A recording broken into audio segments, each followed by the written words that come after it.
শুক্রবার দুপুরে Tripura chemist and druggist অ্যাসোসিয়েশনের পক্ষ থেকে বটতলা শিব মন্দিরের সামনে জলছত্র কর্মসূচির আয়োজন করা হয়। এই অনুষ্ঠানে উপস্থিত ছিলেন মেয়র দীপক মজুমদার।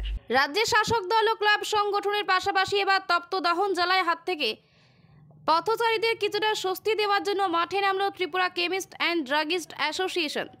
শুক্রবার দুপুরে অ্যাসোসিয়েশনের পক্ষ থেকে আগরতলা বটতলা শিব মন্দিরের সামনে জলছত্র কর্মসূচির আয়োজন করা হয়। এই অনুষ্ঠানে উপস্থিত ছিলেন মেয়র দীপক মজুমদার। এছাড়াও সংগঠনের সভাপতি সুদীপ কুমার রায়, সংগঠনের নেতৃত্ব চন্দন দত্ত, তুলসী দাস পাল, উত্তম দত্ত সহ অন্যান্যরা উপস্থিত ছিলেন।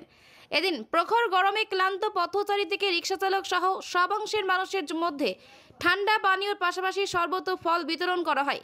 রাজ্যে সারা বছরই বিভিন্ন সামাজিক কর্মকাণ্ডে নিয়োজিত রয়েছে এই সংগঠন।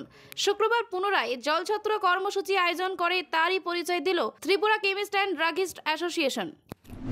সঙ্গে আগরতলা শহরেও তীব্র দাবদাহের জন্য মানুষ সৃষ্ট হয়েছে এবং প্রচণ্ড গরমে যারা প্রয়োজনে বাড়িতে বেরিয়ে কাজের জন্য এসেছেন বা শ্রমজীবী মানুষ, শ্রমিক মানুষ, তাদেরকে প্রতিটি মানুষকে সন্তুষ্টি দেওয়ার জন্য, কিছুটা চেষ্টা করার জন্য এবং আমাদের রক্ষা করার জন্য আমাদের ত্রিপুরা কেমিস্ট অ্যান্ড ড্রাগিস্ট অ্যাসোসিয়েশনের উদ্যোগে আজকে বটতলার এই এলাকায় জলছত্রের আয়োজন করা হয়েছে।